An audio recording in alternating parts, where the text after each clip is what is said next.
one. Don't pick your nose. Okay. Don't pick your nose. Don't pick your nose. This Cheers. Let me just. life motto. Oh, yes. This show is sponsored by Cheers. Strong Zero, Cherry. Oh, Strong Zero. There you go. We're not as strong, but. Oh. Is that what is that? Who's that? Not us. Not me. Probably me. It's always me. Yeah, that's definitely you, Victor. I used to shout at Victor, turn off your speakers. It was like the theme song to our show was me telling Victor to turn off his speakers. It was like a rap song. Who was it? It was you. Eric, right? I used to shout It at wasn't us. your No. speakers. It was like the theme We song. have to our show. we have headphones in, so Who was it? It was you. Eric, right? There we go. Okay. So I don't know where I turn your speakers off. That was chaos. that was weird. That's not a bug. It's a feature. Yeah, it's a regular part of the show. No, I seriously don't know where that I music honestly thought that it was some sort of theme song that was I thought you happening. were- Yeah. So I was like, wow, Victor's powering 2.5 Oyajis up. It's like we I have thought guitarists. Eric had prepared something. I was like impressed. Okay. I Yeah. think that solidifies the theme song that we've made for you. Done. Okay. We'll take it. Yeah. No, that was So- actually far too good to be part of this. Welcome everyone to 2.5 Oyajis. Our special guests Eric and Kyde. Are we the half? You're the this name came from when Charlie Sheen's show was really big, the 2.5 Men thing. Oh. Yeah, Wow, it was you like Charlie across Sheen back in the between day. three amigos and yeah. A small child, like he's got an attitude. It's like a little kid that's That's us? so yeah, we're the little kid with the attitude. I don't even know what it was about. I've never Neither do I. I've never actually seen it. I haven't. I haven't either. I thought it was like we're like the three amigos, but it was like two of us. But But before we it was start, popular. Yeah. Before we start officially, I want to mention again that Kat McDowell, who is in the running for the John Lennon songwriting contest, she's competing until April 30th. Why am I looking at my watch? So the link is in the description if you want to help her out. You can vote. And if you vote every day, if you vote even once, you're entered in a contest to win a brand new Epiphone Limited Edition 1966 G400 Pro guitar. It's in the description. You can check. If you want to help her out, she's an old-time J-vlogger. And I want to remind you guys that a Felicity Tillak's movie on Amazon, it's also in the description, called Impossible to Imagine in English. She will be on the show next week on Hikosaemon's channel. Yep. Felicity Tillak, and it's想像ができない? Right. Imagine, Impossible to Imagine. And there's a link to the movie, which is on Amazon Prime, not Netflix, like I call it. Where is it? Okay, so that's a little promotion. How can this thing go? And This we've got Zach in the description. In the Okay, this feels real nice. how are you guys doing that, by the way? I was thinking, like, you can see so much He's crap doing in it this room, so I was manually. just zooming in. But you're doing it the old-fashioned way. No, I'm just twisting the focus, or the zoom knob on the lens. Yeah, that's Hiko, what I'm your doing. background looks great, honestly. I Yeah. liked seeing the background. You like so- seeing all the crap? I will zoom out in that case. Yeah, You can- we watch the news, and I really like looking at like the background of everybody's room. Now that everything's like every news report is online, Because you have to do it from home. you get to see all the stuff in their house. all the secrets. Are you All the talking about secrets. the dildo in Yeah. the background? The woman who was doing the woman was on CNN and she had a dildo on her shelf. I missed that I had particular. a friend who also had the same thing at his house. No one noticed it, but he put it away later that day and was like, "Oh, Wait, well, he was live streaming to CNN? no, work." Work. His mother. I mean, CNN, you would expect it, right? Work. You try to have some standards. Fake news. Okay. Is that a giraffe behind you? What are we looking at? What's this painting? That is Hopi the Hopeful Giraffe. Yes, That is Kin Tanaka, the twin brother of David Yuri. Actually, that's one of the limited run of prints, 12 prints. I got one of them from him. It's I love it. I bought it off him as soon as he did It's it. awesome. Yeah. Yeah, it's really cool. Big fan. Pride of place. He's great. Yeah, he's a lot of fun. So welcome to the show. Thanks for coming on. Appreciate Oh, thank that. you. You're our first real guest since we've been back, right, Hiko? Yeah. Since the reboot, you are yes, indeed. Welcome, great to have you guys on. I've spent the day swatting up, to tell you the truth, watching videos, but I will get into it. But I really loved your 10th anniversary video, and that was a nice way to catch up as well, showing your journey. It was like crazy. Yeah. I'm as of very recently. I'm definitely a fan. I love the stuff you're making, so I'm really excited to have you guys on. Oh, cool. Thank you. They just got a new. That wasn't shot with a new camera, though, right? Yeah, the shot of us was, but it was like through a USB cable, so it wasn't like you know the Well, they top just notch got a quality. Sony. What's the Sony model name? A7 III's. A7S3. Oh, yeah. that's the fancy one. It's a fancy. Yeah, the new one. That's like It's that. a You can fancy basically camera. take that completely in the dark, and it'll like you won't even. It'll look like the lights are on or something. It's crazy. It's really good. If you're hand holding it with the flippy screen facing you, you can stand in pitch black, and the flippy screen will illuminate you enough that it's perfectly like fine. Like that's all you need is just the camera. Oh, that camera's insane. Well, that's Yeah, it's really cool. What's that? $6,000. Yeah, I look at that camera. But anyway, but yeah, thanks a lot. We got a couple questions for you. Hiko and I, we actually met and talked about this before getting started, right? Victor actually prepared, and he completely shocked me. And I am not as prepared as Victor. So yes, kudos to Victor. I watched. I'm not prepared at all. I wasn't aware that preparation was going to be part of the new series. All you have to do is know yourself. You'll be fine. This is preparation enough, actually. So we're going to give you some typical questions for people who don't know you. Well, I think quite a few people in the comment section do know you already. But for those who don't know you, could you give us a little just background on who you are, where you came from, all that stuff? You're not Canadian, kind of stuff. We're both Americans. We have been together for quite some time. Since like 2006, I guess start from your birth. I don't really know. How far back do we roll? I grew up in Virginia. Whole life in Virginia. You grew up all over a lot of places. My family moved around a lot, but when I was 14, we moved to Virginia, and then so we're 5 years separated, but her brother is my age. She's younger than me. And I became friends with her brother when I moved to Virginia. Actually, my family moved in like 4 doors down from her. Mm-hmm. And so I was friends with her brother forever. And then around the time that I was like 25, 26 or so, we started hanging out a little more, like more than friends style hanging out, and then started a relationship and ended up, so that would have been 2006 or something. Yeah. In 2009, I think it was, we left Virginia and we traveled around the world for 1.5 years. And during that trip, we ended up coming to Japan during the time period. And we were like, Japan was nice. And we went back to America afterwards, didn't have any jobs, and just kind of randomly applied for jobs. She was applying for jobs in some of the countries we had visited that we had liked. Japan, Hong Kong, Thailand, South Korea. And this would have been in March of 2011. And this was early March 2011. And then Japan had the tsunami, earthquake, nuclear disaster. And all of the foreign teachers just like poof, disappeared because the year resets on April 1st. Yeah. So yes, everybody in that had teaching contracts and stuff, a lot of people just ditched it and went home. Mm-hmm. And so there were all of a sudden a zillion jobs available. So she suddenly got flooded with job offers from Japan. Oh. So she got a job offer on March 31st, 2011 or so. Yeah, it was like the week before, and then we got married the next day, April 1st.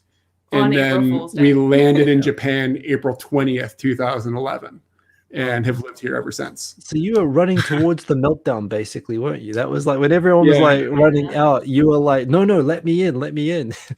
Yeah. So we have a pretty good friend who lives in Sendai, and we were just like, we were able to get and he's been here since the 90s. So we were able to ask him questions and get like legitimate feel for like what to expect moving here and things like that. So we felt pretty safe because we felt like we had like kind of like an insider's point of view.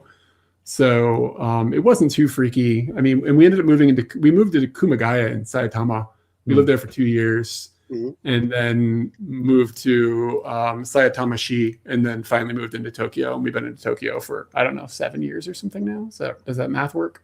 Something like that. Yeah, like kind of 6-ish plus. Yeah. So that's basically the general story. And then during our time in Japan, every year we try to go on an international trip that's kind of extensive, at least a few weeks. I have a question. Yeah. It's something I didn't realize in your story thing. So is it, did Katie get the work visa, and Eric, was it you that got in on this? Can you get a spouse? I didn't realize that you can get a spousal visa with another foreigner. I thought you had to marry a Japanese person. Yeah, we don't have. He doesn't have a spousal visa. It's I have a dependent visa. Yeah. Oh, okay.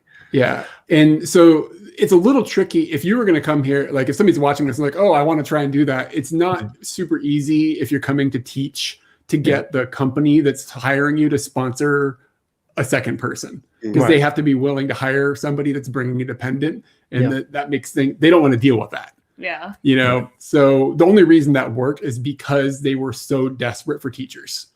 Any other time they would have told us no way. Given the timing, wow. And I guess I'm. So because like I assumed it was Eric that got the job. That's because you're a sexist. No. Yeah, the way you were speaking in the video, it sounded like Eric had gotten the job and she was just tagging along or something. So. No, it's other way around. One thing you'll learn about me is I'm a workhorse. So if there's work to be done, I will do it. If we need to get in Japan, I will get us in there. Yeah, that's impressive. And I was impressed that you actually admitted that on camera. So you got married in Japan. Well, we were engaged anyways. We were going to get married. It just sort of sped up the timeline. Like it gave us, okay, we got to do this now. And like, you know, we called our friends. We're like, hey, we're getting married tomorrow. And tomorrow was April Fool's Day. And everybody's like, oh, you're not. An email that was like, if you want to come to this restaurant, we're going to get married. And then we saw who came, who actually considered that this was a real thing. Yeah. Yeah. It was kind of cool. Yeah, so, you mentioned. Oh, go ahead, Victor. Sorry. So just a minute. Your most intelligent friends must have thought it was a joke. Some people thought it was didn't end up at the wedding. Yeah. Well, that's a good way to test your friends, I guess. Tell them the truth. Tell them the truth on April Fool's Day. Okay. Yep. Cool. Oh, sorry, Hiko, go ahead. No. So like I in your 10 years look back video, you mentioned that you dated in Washington DC, which was like that left an impression, but that makes sense. You were both in Virginia at the time, right? Yeah. So we lived like an hour south of DC, so it was easy for us to go to the Smithsonian and like walk around the DC Mall and things like that. And for some reason, I never thought that was like a place to go. I'd gone to shows there like a couple times a year. We'd go to DC to see a band or something like that. But then this was like at least like on a monthly basis, if not multiple times per month, we were going up to DC, and it really created an area for fun for us. Yeah. Yeah, my sister lived there, so I used to hang out there when I went to visit her. But nice. It's pretty close. It's close to everything. I mean, that surrounding area, you can live outside and just commute into DC pretty easily. How close is Delaware? And this is a weird question for you. What was that? I didn't hear you. How close is Delaware? 5 hours. No, I don't think it's that far. Everything is 5 hours away. Yeah, from DC, I don't know, a few hours, 2 or 3 hours. I saw a movie on Amazon, which was there's a movie about 3 like war veterans going like to Delaware from Washington DC on like a road trip. It's kind of depressing. And they said it was like 7 hours or something, but they specifically said the time it takes to get at least from Arlington to Delaware. So it's not that far. Yeah, the reason I mentioned is because Biden apparently has a house there, and they're giving him a lot of shit for going there on the weekends. You know. Oh, okay. Yeah, well, I mean, he's from Delaware, so. Yeah, I don't know how far. I don't have any idea how far Delaware is from. Is it souther of New York? I think it is slightly souther of New York. No, it's kind of like New York is pretty close. You can fly to New York in an hour. So Are we anyway, talking flying? Because I was driving. Was anyone in the car with me, or was everybody in a jet and I didn't know it? so your timeline was 2011 when you first. Yeah, that's when we first moved to Japan. Yeah. Yeah. So I've got to ask you the prerequisite, typical questions. What's the most shocking culture shock thing you experienced coming over? When we first came over. Yeah. Remember? Your typical, I can't believe they do this kind of thing. Oh gosh. We'd been here before, so I guess it was your second. Yeah, you knew they wanted to come. We had spent like a month in Japan traveling around before we came here. And to be honest with you, after when we first came to Japan, we had been in like all over Southeast Asia, and we had been in China, and then went to Korea, and then we came to Japan. And honestly, the very first thing that happened, we flew to Sendai Airport from Korea, and our friend picked us up in his car, and we were all of a sudden in a car with a friend speaking English, looking out the window at parking lots and stuff. Yeah, and we were like, parking lots oh, were it looks just like America. Yeah, because compared to China. Right. and we're out in not like in the super like city part of Sendai. We're in the livable part of Sendai. Yeah. You can live anywhere, but in the livable part of Sendai. Like the residential area. And there's just restaurants, and it was surprising. Yeah. That was the very, very first impression, is that, wow, it's really normal looking compared to what we've been through for the past. Yeah. Like, I mean, like a bus in Laos and like Cambodia, and like that's different. Yeah. But just because of the way we came in. A lot of time in Thailand, right? As well, right? We were down there for 3 months, I think. So it wasn't like we haven't lived there or anything, but we spent some time down there. Yeah. And Hiko has too, and so have I think, right? Is it Thailand? Hiko, you have a. Oh, my dad's moved away, but he lived there for like 10 years, and it was awesome going to Phuket every year. But I didn't think about that. But Thailand is awesome. Japan to the rest of East Asia, it's pretty modern. It's pretty advanced. I guess civilized is the probably not Developed. a PC, but whatever. Developed. Hey, so nothing very shocking. Yeah, so from me, when did you guys? I didn't check when your first video was. Like, did you do the typical starting the YouTube thing after coming to Japan, or how did that all start? No. So when we left America in 2009 and started traveling, we started making like travel vlogs before that was even a phrase. Right. Back then. So we were gonna just have a blog, like typing. But then we realized like typing takes forever. It's so much easier to just turn a camera on and just talk to it.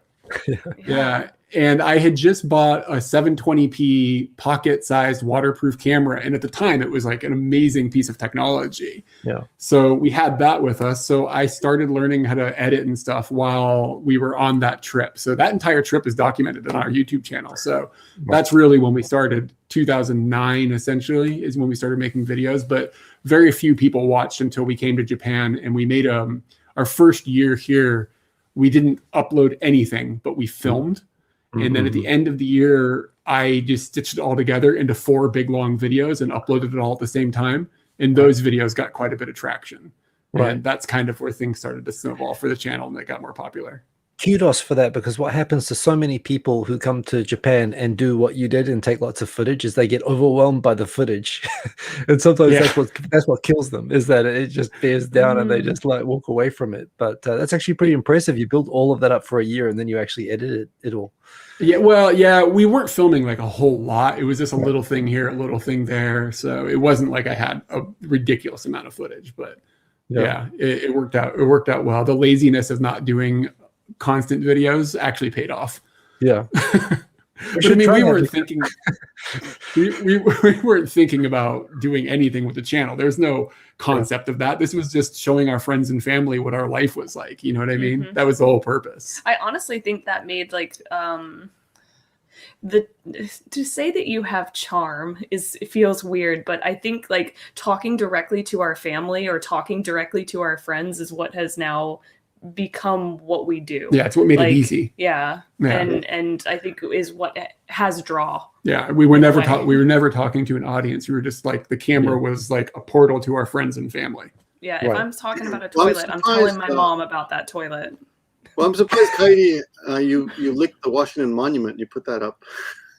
Yeah. It wasn't only the Washington Monument. You were like going crazy hot there. dog. It was, Yeah, there was a hot dog. I don't think I may have licked other things since then. It's possible. You could do a compilation. A lick compilation where the tongue just goes up and then up and then up and then up, and that's the end of the video. You need an OnlyFans page. Is Surprise what of you need. abuse. Yeah. Looking back at your old videos, no, this is what happens to us, Eric. So no offense here, because you can do this. You can see from what's happened to me. We really look different 11 years ago.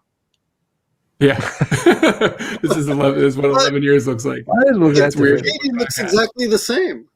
Oh yeah. Yeah. Oh, thanks. I think I take better care of myself now, so I'm glad that is doing something.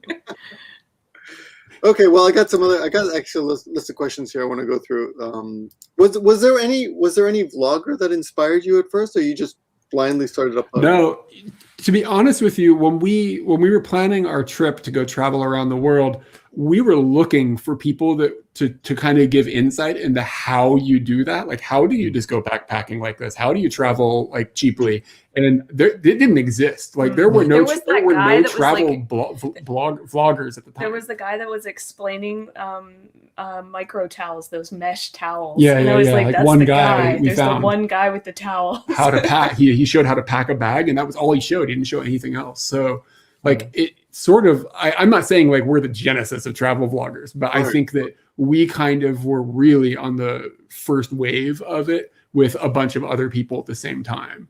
Yeah. But I guess to answer your question a little bit more as to like what would inspire you, I basically just try to make you laugh the entire time.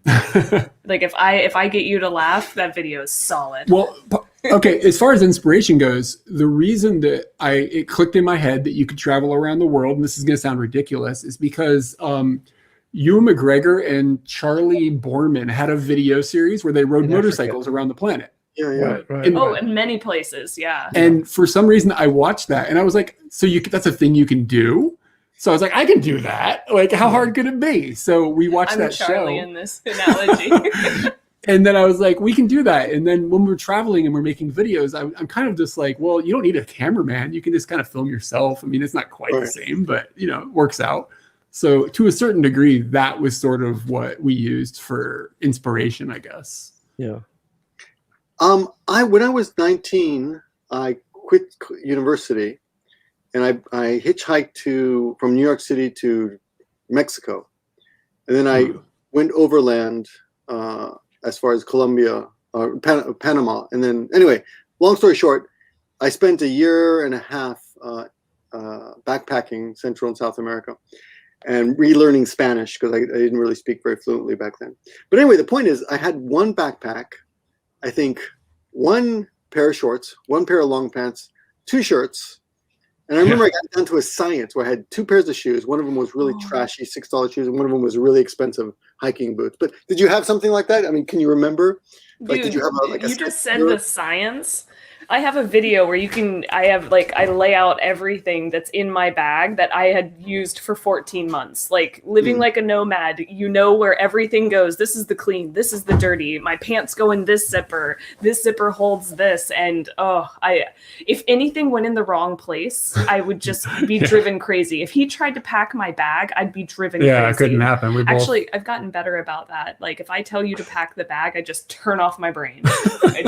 I can't even think about it. He's in charge. Yeah. We didn't check a bag on an airplane ever. Like it was if it was everything had to be carry on. We couldn't risk losing it. Like if we didn't have time for that. You thought the bag was still up. Yeah, I had put it away. I used my bag that I traveled with for 14 months. Its name is Gerber. And I used it for a recent trip because we were cycling and I just wanted a backpack I knew I could depend on to just deal with whatever I put it through. And just like you said, like when you're going somewhere, it comes down to a science of the things that you have with you, and you want good things that are like gonna stand with you so that you're not struggling. Yeah. Well, I bought cheap shoes. Like I had a pair of really crappy flip flops or something that I would just wear most of the time, unless I really needed you know, if I was going to jump on a mountain, then of course I'd change it to my good boots. But besides that, my clothes was junk. It was the cheapest stuff. I would buy. I would often go, like if I was in a certain part of the world or part of the Central America, I would buy their clothes so I would fit in more. Yeah. So, I mean, actually, what I wanted to ask you though was, could you give us like a rundown of example what's in your bag? Like at that time, what did you carry? Remember? Like basically 5 shirts, 2 pairs of pants.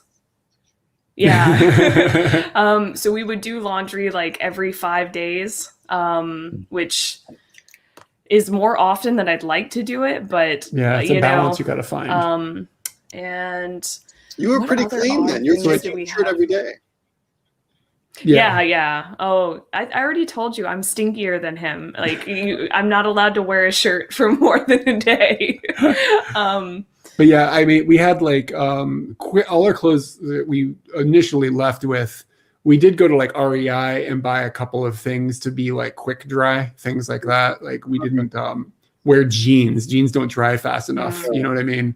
Yeah. So we had some like travel clothes that were like quick dry. And I can't just go buy clothes. I'm 6'7". I'm 2 meters tall. Oh wow! So I can't. If I'm in Asia, I can't just like roll into a store and buy a pair of pants. Like it's not a thing. So I couldn't. She must be taller than I thought. I thought she was tiny. You must be normal. I'm 5'6". 5'6". Oh yeah, normal. Normal. Yeah. If not slightly above Asian average. Yeah. So shirts are easy. I can fit in normal t-shirts or whatever. Shirt game is really good. The thing we did with shoes, I wore Tevas because you can wear those when you hike, you can wear those when you swim, you can wear it forever. They're indestructible. Yeah. So they don't look good, but they're extremely utilitarian. And you had a pair of Chacos when we were traveling. Which is like different company, but same idea. Yeah. And I remember we had like one of the things that we had that was pretty important was just a random pillowcase. Yeah. You could put your clothes into it when you go to do your wash, or you could stuff it full of things when you're on an overnight bus and make it as a pillow. Pillowcases are great. Yeah. Pillowcase is something that usually ends up happening for like packing adventures that you're going to be gone for a little while. We still do that, yeah. Cool. Yeah, I had a bag that I used as a pillowcase, but it wasn't originally a pillowcase. It was just a sleeping bag case. But okay, yeah. Close it there and use it as a pillow. Okay. Yeah. You just made me feel nostalgic to the days when I used to do stuff like that. But I just rode on an overnight bus and I had to use one of like my zipper packs that had all my t-shirts in it, and it was super nostalgic. I was just like, I can't believe I'm doing this again. But this time I had sleeping meds and it made it so much easier to actually sleep on the bus. Solid adulting. On the bus, the last time I took a bus was going to Tokyo for the Tokyo Hanami like 2 years ago. But she went to Kyoto recently for a couple of days, and then I met her in Maibara, which is by Lake Biwa, a few days later, and she took a night bus, and then I rode local trains all the way down to Maibara. It took like 8 hours or something just to save 7,000 yen. Yeah. By the way, we've never met, right? And Hiko, you've never met either, right? No. Oh, I don't think so. We have been in the same room. Oh yeah. Yeah. Do you remember like summer party? It would have been 7 years ago or so when the YouTube headquarters opened in Roppongi. Oh, yeah. We were there. Okay. You guys like hosted it. Oh, okay. Wow. Right. We've done a few events there actually, but okay. Like you know what? Now that you say that was the first totally one. makes sense. Okay. I'll have to go look at the photographs of that. 7 years ago. That's amazing. Yeah. That's a shame. We didn't say Oh, cool. Well, I've got a question. It's kind of unique. Like, well, how should I put this? I actually kind of appreciated the way that you introduced the anniversary video because it is kind of rare. Well, it's not so much that YouTube couples are rare, but YouTube couples that last without killing each other are pretty rare. Like, it's kind of funny because there are so many of these image couples. well, I like your openness that you hinted at that, but yeah. you know how there are so mmany people, they play up the image so much, and then all of a sudden one day there's the devastating, hey, we're actually no longer going to talk to each other or make videos anymore, you know, and then the whole thing falls apart. Yeah. And it strikes me like, man, that's like, I would never do this, because, you know, like the pressure, having external pressure on something like a relationship, which is hard enough on its own already. But you guys have done both the traveling and kept, done a YouTube channel together for a long time. And you know, even without that, it can be tough enough keeping a relationship over a long period of time. But adding something like this, like, how do you? Is it that you're just both into it, or like is it a hobby for both of you? How do you sustain it? It's the opposite of that, actually. Yeah. She's pretty disconnected from the YouTube experience, aside from the filming, which obviously she's a huge part of. Filming and planning. She plans the trips. Yeah, and then we film together, and after that, she is completely disconnected from it. She doesn't have any. All the post production is done. I do everything afterwards. I do all the editing. She helps me make decisions about how thumbnails need to look. Yeah. But oh my gosh, so you really need help with that. Thumbnails drive me crazy. So aside from that, she is pretty disconnected from it. So it isn't like we're like both reading comments and stuff together, and it's creating stress or anything. If something sucks with comments, I delete it. She never hears about it. Whatever. He's got a much stronger stomach for that, which I think is good. And he deals with that, and I'm just completely ignorant to it all. I think a lot of the stress, because when you're doing a YouTube channel to a certain degree with your partner, with anybody, another person, you're kind of like running a business. It's like having a business together to a certain degree. We doing taxes on it. We do. We have to do taxes and stuff on it. I just did my taxes tonight on that. Yeah. So we have a pretty good, the way we split the workload, I think, is and pretty I think good. that as time went on, there was like divvying out how the work was going to go for this. I remember times when I was much more involved in the YouTube actual side of it. Like I was looking at comments or I was doing this or that, and it just didn't flow right. It didn't. And as time went on, we just got into our areas where you take over basically everything that is after like post filming, and I'm very much involved in the beginning of it and planning out everything that's going to happen. To be clear, if somebody leaves a really remarkable comment and it's addressed to Katie, I share it. Oh, I get a screenshot. I give her screenshots of things. She's not completely like blind to it, but it's filtered heavily through me. But you're not particularly interested. No, like I don't on the internet. I don't have an interest in cameras. I don't have an interest in the internet. You got that super expensive camera, and you're not even interested. Oh my god! I'm really glad you're not talking to my wife, Victor. It's like, do you know that he bought that $6,000 camera? My wife for months, and she's like, "What are you gonna do? You're gonna get it? She knew all about it. She's not even interested in cameras, but I talked to her so much about it. I've heard a lot about this camera. She knows about the camera. I've told her about the camera. And I listen and I appreciate. And she knows how to function the device. Something I am very like. I can't create that connection. Yep. I just don't have it.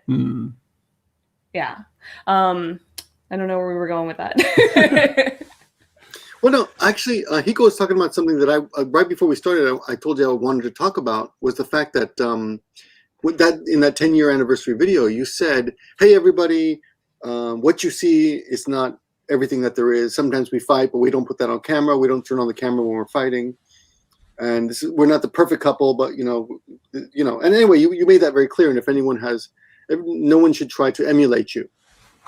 No one should assume that we're just perfect. I mean, like everything on the internet is just like showing people what you want them to see. That is a lot of what, or showing people what other people don't want them to see is another part of the internet. We don't intentionally like hide parts of our relationship. It's just like if we're having a fight, I'm not like, "Hey, let's turn on the camera." Like it's just you're not in the mood for it, you know. I've talked to other couples, and they've well, I won't mention any names, but there's one particular famous couple, and they told me never show anybody anything negative about you, because I would sometimes bitch about my problems with my wife on camera. My own vlog, like we had this fight, and she said this, and we had, I would just not bitch about her, but just basically air my Explain the situation. grievances and what's bothering me, whatever. But I was advised not to do that. But I was like, nah, it's just not me to hide anything like that. Or if I'll talk about whatever I want. But so it kind of made me feel good to see, to hear you say that, because perfect. Yeah. The part of it that worries me though is that I get comments from people all the time, but like, you guys have the perfect relationship and I'll never have that. And I'm like, dude, you don't understand. You're only seeing a very small portion of my life. You're not seeing how the entire thing is. And it worries me that other people are setting expectations based on what they're seeing. Like, I'm trying to be as real as possible, but it's just, it's not a 24-hour feed. You're not seeing everything. Yeah. So it worries me when people have that type of mindset. Sometimes I think about if we went on The Amazing Race, people would see some shit. They would see some shit. Somebody else would be editing and like, filming. You make a decision about something, and I don't talk for 45 minutes because I don't like it. Well, that leads me to my next question, which is, I think I already know the answer, but just to make it clear to everyone else, you are pretty authentic. You don't like turn on the camera and suddenly, hi everybody, this is. I could no, that would, how can you do that? How do people do that? I don't understand. They script it. You have to be sociopathic a little bit, just a little bit sociopathic. It helps. It's good for you have to not feel shame. Yeah. Anytime we ever have to, like, sometimes you have to film like a little video or something that's like, hey, this is our channel and this is our Patreon. You have to have a script kind of in your head. Those are nightmare videos for us to film. To have to remember like a script of things to say. Some people, their entire video is like that. I just cannot, like, I can't imagine living like that, like doing those types of videos. I just like saying video. Yeah, we never talk about what we're going to say. Just turn it on and go. That's usually because I'm trying to make you laugh. So, I mean. That's cool. Yeah. No, but I think I've often been when people meet me, they often tell me, "Oh, you're exactly the same way as you are on video." But the thing is, they often think that I'm faking this for some reason. This crazy personality. I'm as annoying in real life as I am on video. I guess that's what they're trying to say. Okay, cool. All right. I do have a funny question for Kyde. Okay. The 7-Eleven. Your biggest video is your dinner at 7-Eleven. Yeah. Right? And what is that food that you loved at 7-Eleven? Mabudofu. You said it correctly now. Oh, good. How did she say it in the video? I know she said it wrong. Saying mapo dofu or something. And I'm like, and I asked my wife, I said, in Korea, that would be correct. I've never heard that before. You kept saying mapo dofu. And I thought, I don't know where we caught that. I learned a lot of words in that first week, okay? I wasn't nailing all of them. Because I was watching that video and I kept going, that can't be right. Why is she doing that? Like, maybe all this time I've been doing wrong. We were watching the news and the anchor said Fukushima in a really weird way. Yeah, she said it crazy. Fukushima. Or something like that.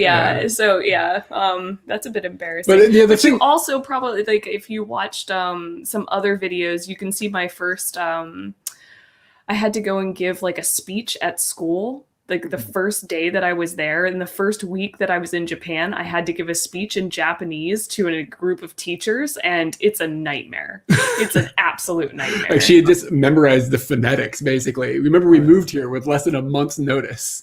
Like, I won't even watch it now. So I will never watch that Mapodofu video ever again. That's a good strategy. No, but it was funny. But it was driving me crazy that whole time I was watching a video. One thing one reason I wanted to ask you guys to come on is I think your channel is way underrated. You get good views. You get good views and all that. But I mean, compared to a lot of other videos out there, video makers out there, your videos are excellent. And thank you. So the other thing that I like about you is that you're so positive. You're just I feel like you're such a positive energy. Feeling positive right now? We just do stuff, and sometimes it's good. The thing is it's fun to go out and film videos. Like, it's we're having fun. Like it's Yeah. just, we like traveling, we like No, it exploring the isn't just world. that. Like your Twitter's positive, your Instagram comments are positive. You're just like, I'm like, I didn't even know you guys, and I just get like, who are these people that are always so positive to me, leaving such positive. I definitely bitch about stuff. Like it's definitely a thing that happens. Okay, Well, so like it's impressive. going back to Japan from now, where was it that you got sick? It wasn't Myanmar. Well, maybe it was Myanmar. After Myanmar, where you thought you were gonna Which like person got sick? Which one of us? Who are you talking about? Eric. Yeah, probably Myanmar. That's the famous one. Right. Yeah. And it's kind of funny because in the video, you were still, I mean, you looked terrible. You look like a skeleton. I was, but you were all smiling and you're both smiling and, oh, geez, this is terrible. Look, I'm hooked up to a drip. But I mean, it was, in all honesty, it was all kind of fantastical. Like I was kind of, I can't believe this is really happening. And we're just rolling through it. Yeah. Like, they brought the taxi, the door opened for us. We got in there. They rushed us. Like at this point, the whole thing was ridiculous. We are living in a dream because the week prior to that, me watching this, watching you get onto a motorbike, ride it so depleted and like looking like you're dying, but yet just struggling to get us where we're going. And we were doing a motorbike trip around Myanmar, and I got sick. Like we did a circle, and I got sick. If we started at 12 o'clock, I got sick at the 6 o'clock point and had to ride hundreds of kilometers all the way back to drop the bike off. And I remember sitting on the bike at times thinking to myself, so if he passes out, how do you handle the slide? What do you do? I had plenty of hours to think about this. And at the time when you're seeing us in the hospital, somebody is giving us the nurturing and the attention that we weren't giving ourselves and that we didn't didn't feel comfortable about getting in Myanmar. And that's finally happening. Yeah. So we're both really happy. The doctor was like, seriously, like you had another day or two, like, and then it was game out. Like it was bad. Yeah. So we were in a bad situation, but we were at the good point of it. So I think that's probably why that's what I liked about it. Well, what I liked about your look back video was when you're showing the video where, it's obviously a terrible situation and it's still as, watchable and wow and oh my God and everything. But when you talked over it and you said what was going on, it was like, no, that was actually really bad. That was rock bottom. The video is quite bright. It also wasn't our first rodeo with me getting really sick. Yeah. Like I've been sick quite a bit. So, but it was the worst time. It's like clockwork. I just kind of wait for you to get sick. Yeah. For me, it's getting hit by cars. I've been in 3 car accidents here in Japan. Have you been walking, or are you also in a car? Motorcycle. He actually chases after them. Oh, you're in the motorcycle. Yeah, I was hit. Still chasing, probably. It was not my fault. The third time was my fault. It was raining, so it was kind of my fault. I've been hit by a car twice. In Japan.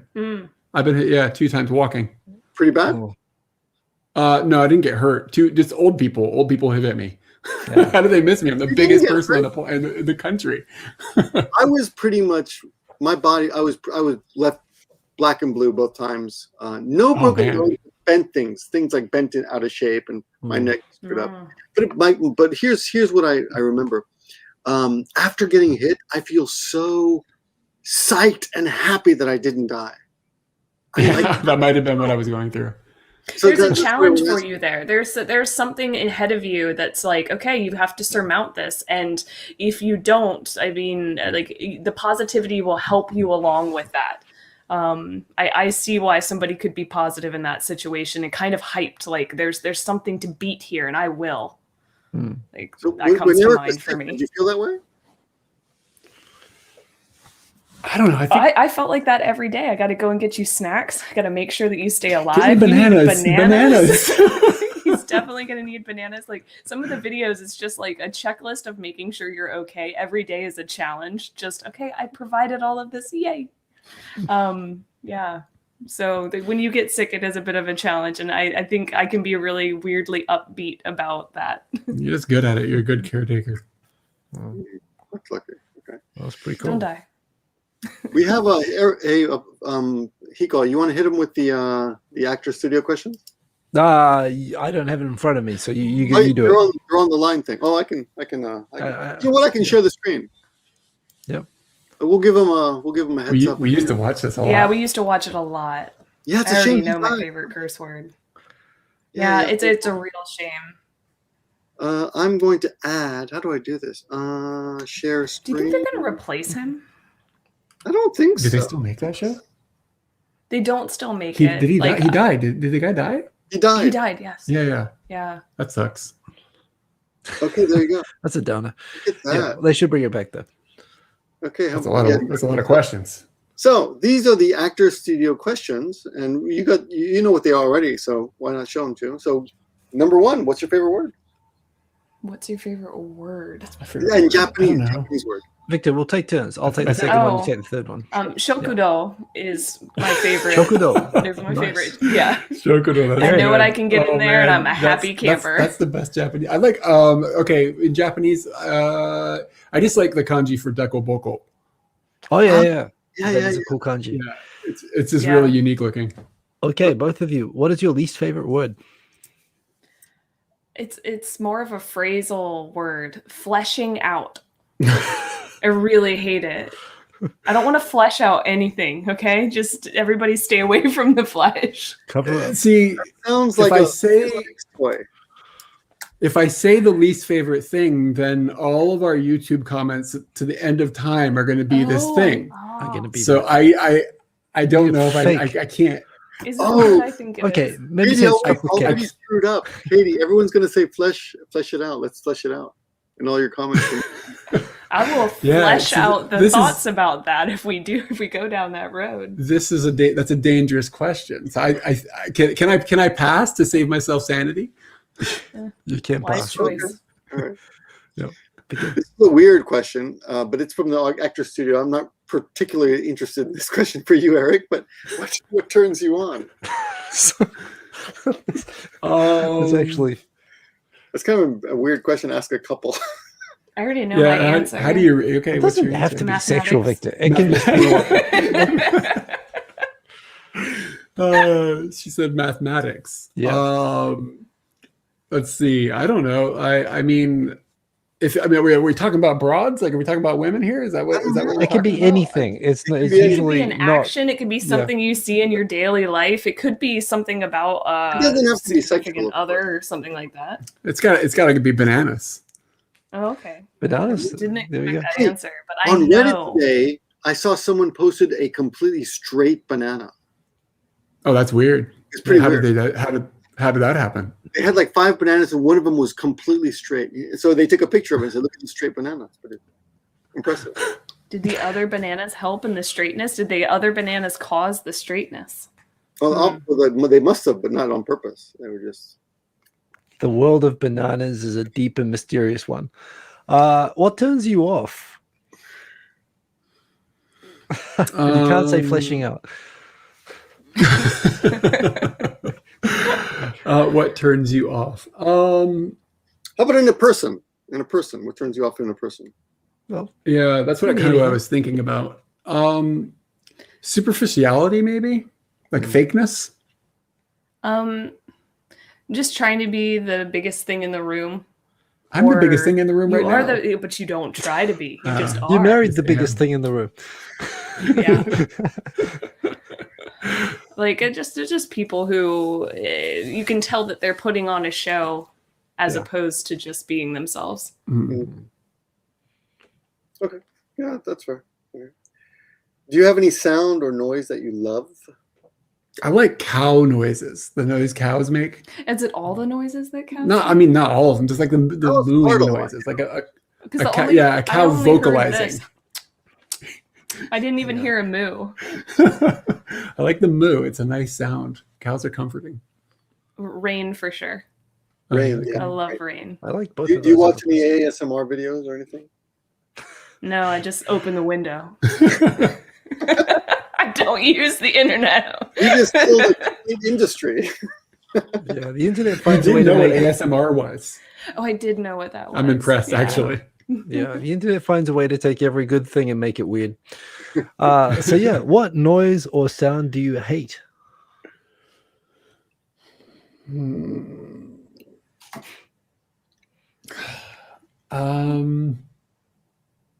Snoring, God, I smacking your hate- lips. I do really not like snoring, but I feel like there's something a little more flavored to exactly myself that I absolutely hate. Oh crap. I hate the sound of the neighbors if I can hear them. Yeah. But I kind of started to like Coughing Guy. Coughing. So the next door, like in the room behind us, he hacks. Well, that's what he does. You're entitled to do it back to him. Japanese insulation. I gotta love it. At first, I hated it, but now, kind of like when it happens, I'm like, oh, he's still alive, and I feel better about that. Let me if I can on that question real quickly. When I first got married, I noticed my wife. Well, okay, before we got married, I noticed that she grinds her teeth when we sleep. When she sleeps. Well, I'm not sleeping because she's awake. I mean, she's grinding her teeth, so I can't sleep. And it used to bother the hell out of me. But over time, I kind of grew. It became kind of not exactly nostalgic, but it came like reassuring. Oh, she's there. Is there anything that? Do you have anything like that in your relationship, or? Oh yeah, when I find stray hair. Oh shit! It's like she's been here. She's got a mane, so It used to bother you. Yeah. I mean, it's kind of a bummer, but now it's kind of like, oh, well, this is some this Katie. is just something I have to deal I'm with. betting that if Katie finds stray hair, she'll be like, "Who the hell was here?" Yeah. Don't do that. I can't take that. I guess if I'm gonna have a girl over, she has to have the same color hair. Then I'm safe. That's nice hair. But it might be hard to find in this country. I like that you and I, Eric, have taken a defensive strategy on that problem. Yeah. Well, I'm. It's starting to come here, and sometimes I'm like, is that a pube or a beard hair? I hope that's a beard hair. Hiko, you should grow your beard. It looks good on Eric. Why not? Okay, I've thought about doing the Breaking Bad thing, but I'm still holding steady. We'll see. I could do that. I'm halfway towards Walter White. Say my name.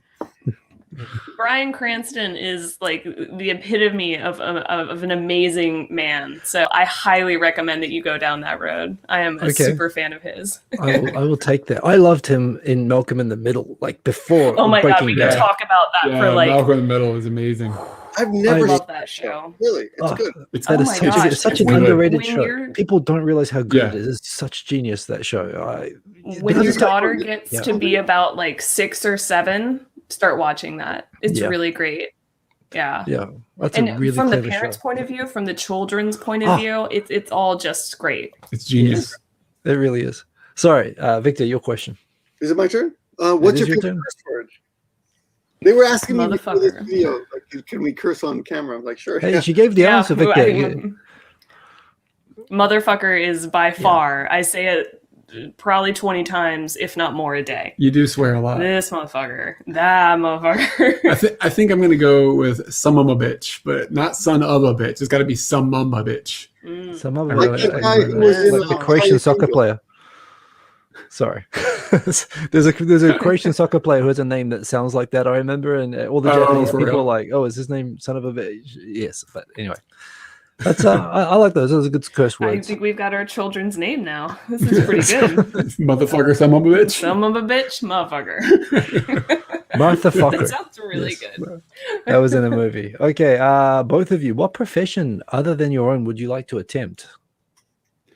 I think it would be cool to like drive like a big piece of machinery, like a construction machinery. You know what I mean? Like a crane. What are you talking about? Oh, you are taking my shit. Taking your shit. Know it's a good. I think it looks fun. It does look fun for like 3 or 4 days. You knew that's my thing. Or like the steamroller. That looks good.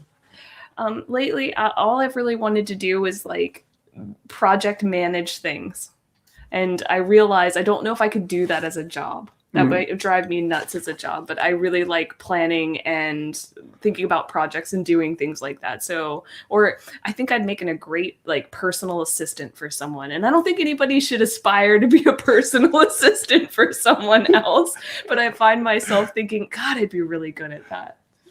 No, that's cool. My sister started off. I think she was a personal assistant, and she worked her way up in Google. Now she's pretty high up there, so it does lead to better, opportunities. So yeah, not a bad thing at all. And just wanting to do it actually gives you the head start. Honestly, I mean, just being motivated to do it is what people most want. So that's actually super cool. That's kind of what's helped in my job now. Like, I'm a proofreader, and I don't think a lot of people would want to be a proofreader, but dear God, you have no idea how much I love finding mistakes. Oh, I just love finding them, and I want to fix all of them. So I do understand. I know that feeling.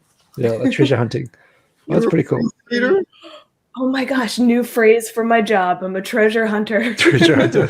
Yes. You're not a teacher anymore? You're a proofreader. No, I have been out of the teaching racket since we moved to Tokyo about 7 years ago. So I just hit like the 7-year mark at where I work now. And, editing and I was a proofreader before I came over, which is why I'm. Oh, really? Yeah, in New York City, I work for a publicity company, and we work with publishing companies, and I'd have to proofread the galleys. But galleys. Sorry. Anyway, Victor, your question.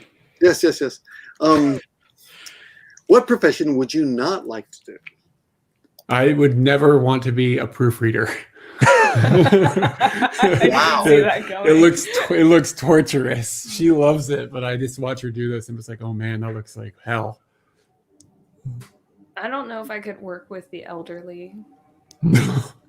I don't know. Well, just what is it about the elderly? I like elderly people, but like I guess maybe more like elderly medical care. I don't know if I could do that. I think it would be really, really hard. Those people are angels, man. Yeah, they really are. Yeah, like, I agree. You're doing stuff I couldn't do. There's that thing with elder care, how there's that shortage in Japan, and some people say, oh, you should just pay them more. But it's not the sort of job that anyone really does for money necessarily. I mean, yes, they should be paid more, but it's not like you can have investment bankers suddenly becoming elder care workers if the money was the same, right? It does take really special people to do that. So, I know what you mean. To really take care of elderly people properly, that's, that would be pretty daunting.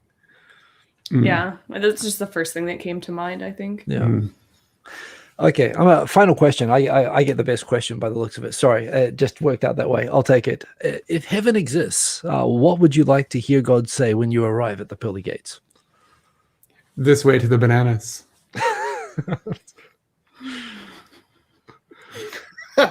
Do you want to be like a director or something about, can I get you involved in the planning of social events at this place? We need someone to get everybody rallied together to have fun. Yeah. You want that job. You got that job. I want a job in heaven. In heaven. Yeah. And just having fun. That sounds pretty tough. Well, those are good answers. Yeah. Oh, we've got a couple questions from the Oh, yeah, sure. Please. If you don't mind. Here's the first Peanut one. people. The last one. What jobs has Eric had in Japan, or is he not allowed to work? He never said. Did you say? Yeah, you should explain your work. Yeah, so for 3 years I taught at a Kaiwa for kids. So I was teaching English to kids from the age of 2 to the age of whatever the end of elementary school age is. What is that, 11 here? Something like that? Something like that.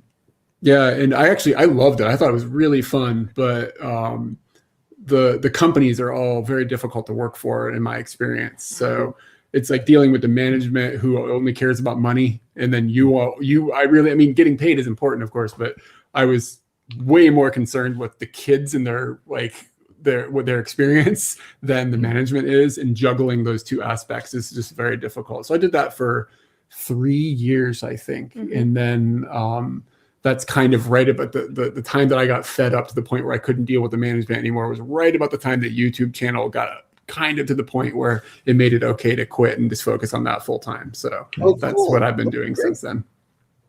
You're a full-time YouTuber now. Yeah, I mean, that's what I do with all my time.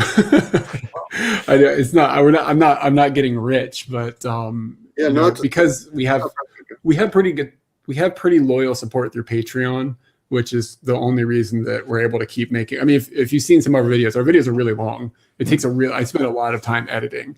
Yeah. So, the only way we're able to do that is through that Patreon support. Your pacing is good. Like I told you in the comment the other day, I saw that I clicked on your video and it's like 10 years married, and I looked at the time and it's like 50 minutes. I'm like, oh my God, I don't want to watch this, but we're going to interview these people. I better watch this.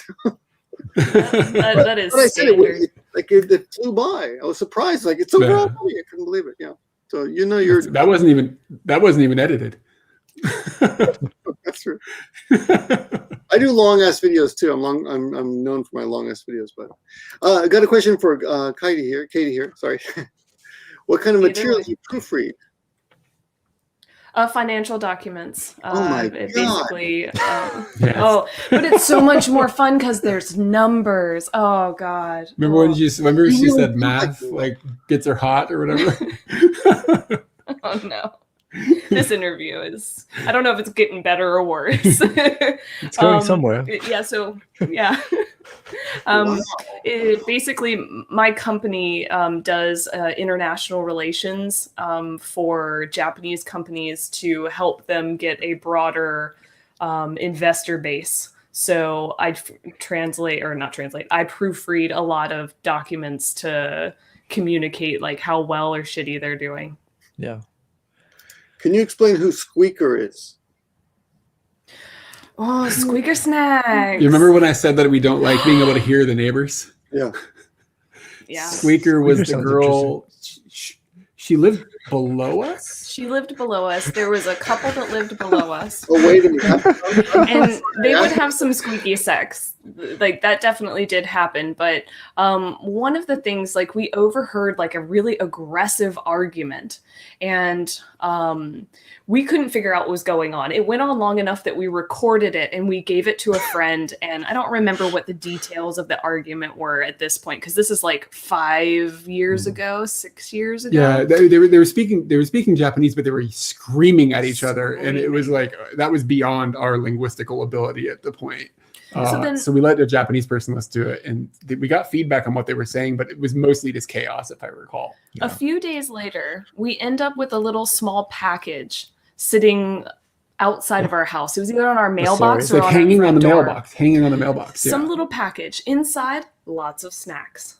So we just look at it and we're like, all right, I don't really understand where this came from. No note or anything, just snacks. No note. We start to assume that it's from Squeaker and they're apologizing for the fact that they were yelling. These snacks continue to come and we coined them Squeaker Snacks. Yeah. Like 2 years. So Squeaker Snacks kept coming like every month or every 2 months, and they usually came with disruptions. We started to associate them with weird sounds or noises. But then they moved out. But then Squeaker left. And they kept coming. And we kept getting Squeaker Snacks. And we didn't really understand why we were getting Squeaker Snacks. So fast forward like 3 years later, we get a note. I don't know if we were moving out or this person just wrote us a note and told us to take care of our health. And the note kind of sounded crazy. I should point out that we probably went at least 3 packages of snacks without eating the snacks. But after a while, we're like, fuck it, we're gonna eat the snacks. We just started eating the snacks and we're totally fine. The person was not trying to poison us. But I think that they think somebody else lived in that apartment and they got the apartment number wrong. So some sort of infatuation with somebody who's else. Not us. Yeah. Maybe they thought we were Squeaker. Yeah, I don't know. And then they're still Squeaker Snacks. Yeah. And that's who Squeaker is. Yeah. That's a story. Wow. That's a deep There's a lot to unpack there. There's a lot to unpack. Yeah. And living in that place was just crazy. We lived in Otsuka for 3 years, and the longer that we lived there, it just got stranger and weirder and grosser and difficulter. Yeah. But it had a lot of funny stories. Yeah. Okay, that Snack. is much better than I thought it would be. I wish we had a squeaker here. I'd like to get some snacks. Hey, Victor hasn't shared everything yet, so you know. Well, that's great. What would you tell someone who's just starting out on YouTube? Do you think you can still make it on YouTube now, in the way things are now? I think that it's really difficult to gain an audience, and I think when we started making videos, we were lucky because there was like zero production value when we started. So because we had no idea how to make videos, it was fine. It was like whatever, nobody else on YouTube knew how to make videos. But now you're competing against these people that have film crews and are making like super high level like graphics, and it's very difficult to like teach yourself how to get to that level right out the gate. So it's very difficult, I think, to shoehorn your way in and learn how to milk the algorithm in the right ways and all those things. It's really tricky. The major thing I would tell. Oh, sorry. Go ahead. No. I'm sorry. Keep going. I'll jump in at the end. The major thing that I would tell them is you need to be making videos of something you truly enjoy doing. Mm-hmm. If you're not doing that, you're going to burn out so much quicker. Mm-hmm. Like we started making videos just because we wanted to share things with people that we were seeing and show it to them in the clearest way that we could. And that's still exactly what we're doing right now. And we're still giggling and enjoying ourselves about it. Mm-hmm. If you start doing something false, it's going to be draining. Yeah. Yeah. No. Well, I was about to, that. By the way, is extremely. This is the thing. Anyone can make a really well-produced video, but to sustain that over a period of time, like people burn out so quickly, and especially if it's not content that they love themselves, or if they sort of overdo it. But what amazes me nowadays is what you're saying is so true. The earlier part as well.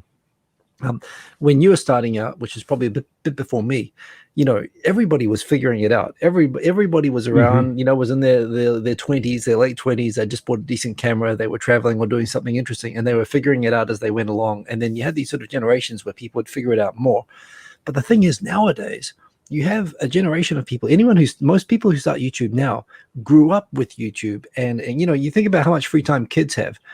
With all that free time, they use that free time as kids to learn how to produce and shoot, and they come out of freaking high school able to produce professional level stuff. I mean, like the bar is so much higher for you know, for those kids. I mean, I say this honorifically.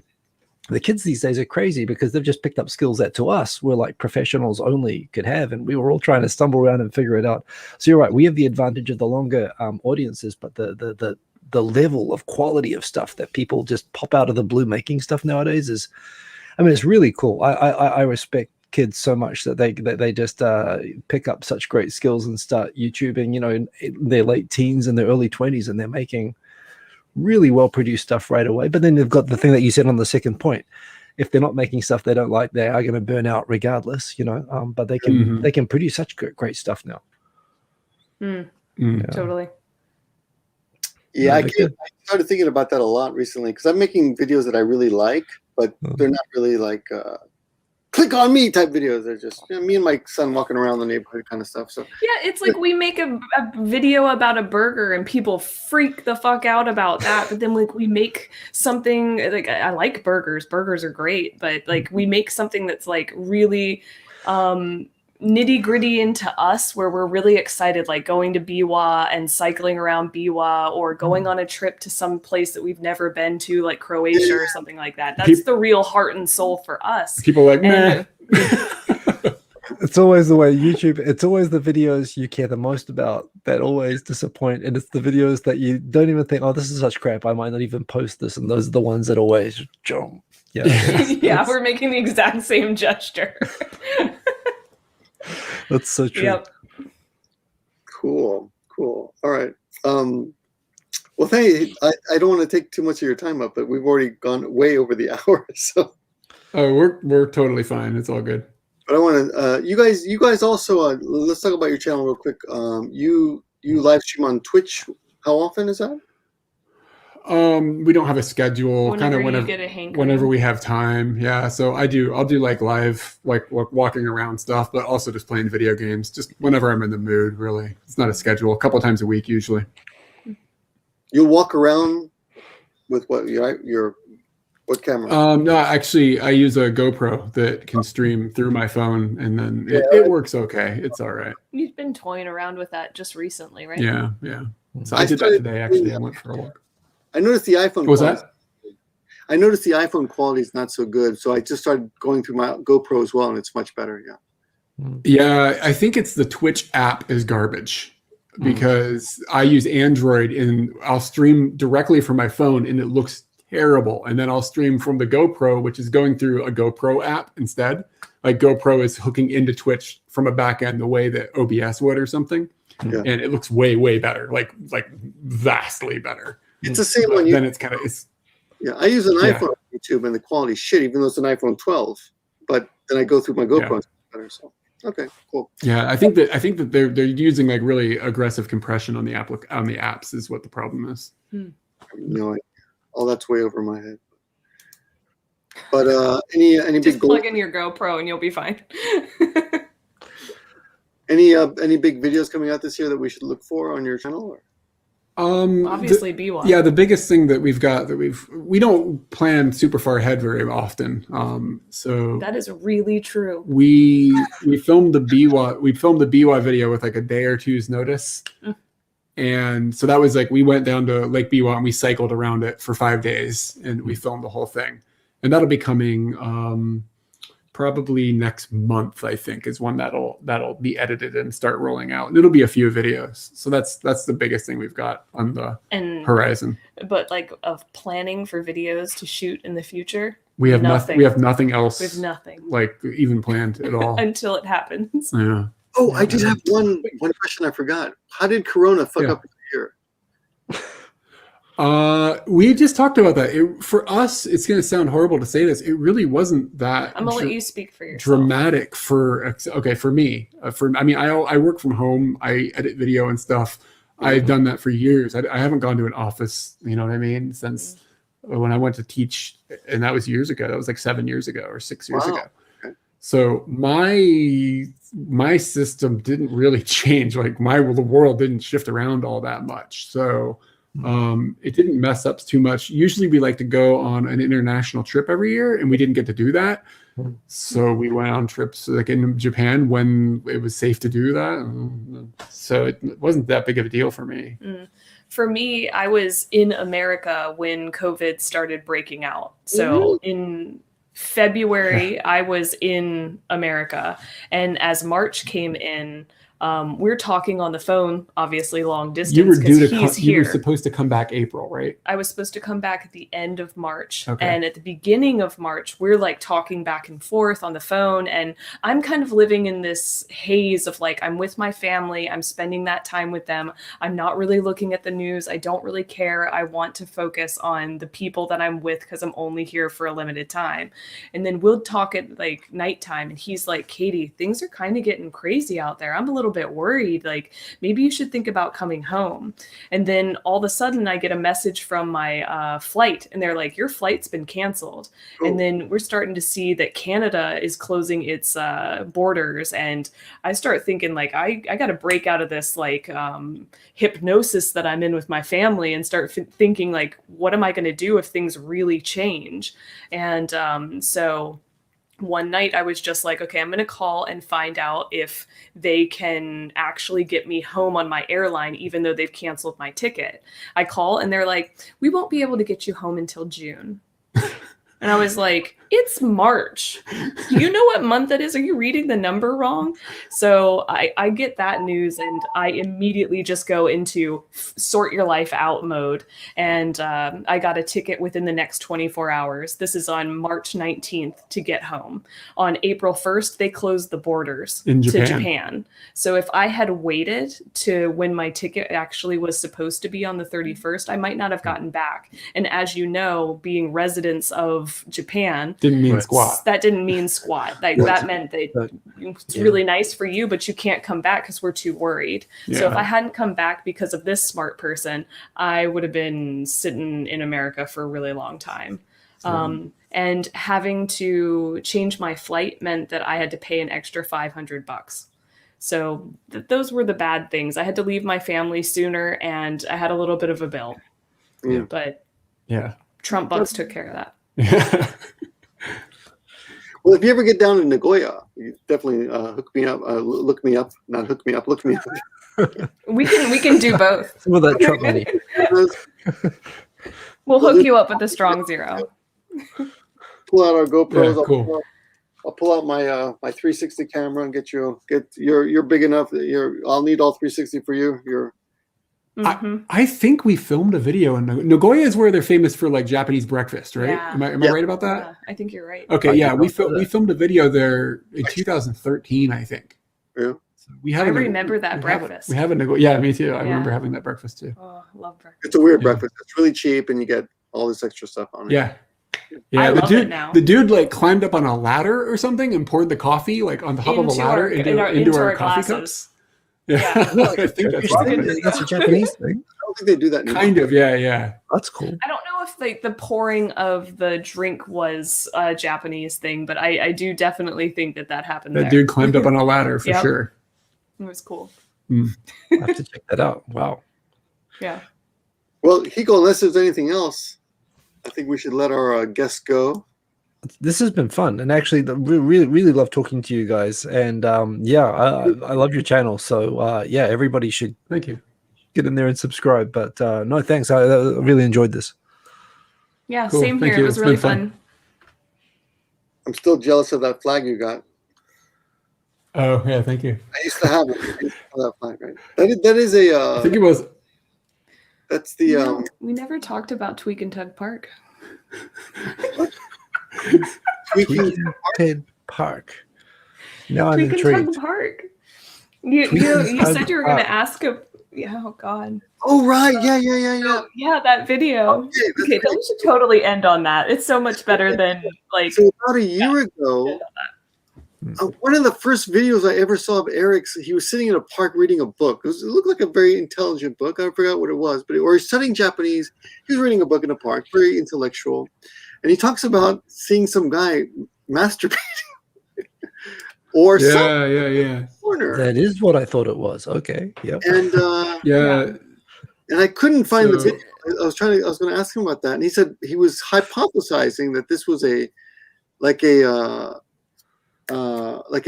Central Park in New York City. They have a kind of a gay section where homosexual will go there and meet anonymously and whatever.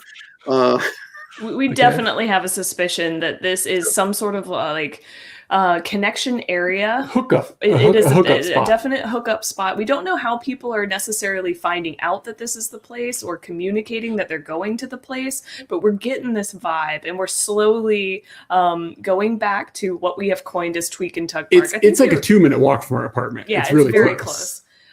So basically, like, Eric goes to a park, he's like just hanging out, and he turns around and he sees these two men engaged in kind of a sexual act. Kind of a sexual act. Yeah, it was very sexual. It was very sexual. One man. Okay, so I'll tell the story really quick. I'll try to be as not as crude as it actually happened. We've already lost monetization on this video. All right, so it's one of those old, like it's a Japanese style park, and it's got a pond in the middle with a little island, and like there's ducks and like cranes land there, and there's turtles, the whole thing, right? And there are families playing around. Yeah, and there's a greenery area, like with a grass area, and there's like a bunch of like families, and then like older people go over there and exercise, and that type of vibe, right? So it's like a park that has both of those types of things going on. And I went into like the area right by the little pond, so in the Japanese style area. And when I was walking in, there was like an older dude, and he was in kind of like jogging clothes, but he had his jogging jacket unzipped, and he was wearing like an elastic band around his chest area, like over his nipples and stuff. And I noticed him, and I was like, "That's weird. Like, that's not normal. And I was like, whatever. And I was minding my business and went down and sat by the water. And I'm sitting down there like studying Japanese and stuff. And eventually I just I just sitting there studying Japanese as the locals do. That's what I was doing. And then I turned around and the dude with the band was standing there like vigorously masturbating, and another guy had a hold of his nipples and was like tweaking them. And this is your time to say tune in Tokyo, and you didn't do it. The guy was really going to town, but he wasn't doing it hard enough because the dude that was doing the business reached down and like grabbed one of his hands and was like, no, like harder. And then he finished and like the whole act happened. Here's the worst part. I have a video of the whole act because he comes home and he explains this whole thing to me, and I'm like, wow, that is incredible. What a radical story. And then he turns his phone around and shows me a video of it happening, and I'm just like, okay. Hey, so honey, look at that my really iPhone. solidified that yeah, in my mind. No way anybody would believe me. Like you would be like, whatever, you didn't see that for real. You misunderstood. You know what I mean? But it's clear as day. It's clear as day. I would never doubt anything ever again. The deal is that there's always, I've never seen anything quite like that ever again over there. But we go over there and walk around. I'm always like looking up on the hill. Like I know that's the hill. And there's some suspicious behavior. Yeah, there's always these old dudes will park their cars right by there and then kind of walk up and like kind of wander around and do nothing and then get back in their car and leave like they're looking for something. Mm-hmm. You know what I mean? So like I get a feeling that it's like the place, and it's all like older people. It's not like these are like just like your regular Oji-san. Like these are somebody's grandpa. This isn't like you know. Oh, even weirder. So like the guy that had the nipple band. Yeah, well, just a continuation of the weirdness. The guy that had the nipple band, when Eric came back to our apartment, which is like a very short walk from the park, he actually saw that guy getting on the elevator in our building. In our building, he lives in our building. So our building has like 500 apartments in it. So I don't know where he is, but he lives. I don't know. I see an angle to get more sweets. I don't know if you could identify. I'm feeling that Squeaker connection. I don't know. Do I extort him? Go, just show him the video. And we'll get the snacks. Slide the video under the door. Just slide it under the door. Room 205. That could be misinterpreted. Still get towards me. Just be like, yeah. I don't want to get involved in this ring. Yeah. All I wanted was sweets. Sweets, I tell you. So you asked earlier, what is the most shocking cultural shock? That's it. That's the biggest culture shock moment I've had in Japan. One. I don't know if that's culture or if that's just a shock. Well, it's a bit of a subculture shock. Yeah. It's subculture shock. There we go. Yeah, it was weird. It's a weird situation. Yeah, I lived in New York City, and I think that beats anything I've ever seen. I've seen some weird. Then my question to you would be, how would you have reacted? Is that a walk away? Is that a whoa? What are you guys doing over there? Yeah, do you say something? I have do anything? applaud Eric for having the guts to take out his camera, because I don't think. Victor, you have seen and recorded yourself being in the middle of altercations and whatnot. This is a different situation to what you've done, but I could see. Well, how would you react? I'm kind of curious. I've seen I've seen police chasing people, and I've turned on my camera and joined the chase, and I've seen guys beating up their girlfriends, and I've turned on my camera. Turned on the camera and went and beat up the guy, and then the woman attacked you. I mean, that was good. But masturbating in public is something I've never. Yeah. Have I ever? I wasn't going to turn on the camera and attack a park masturbator. I mean, you might. I've seen you attack smokers. Yeah, I wasn't about to go get in the line of fire though. Like that wasn't going to happen. Yeah.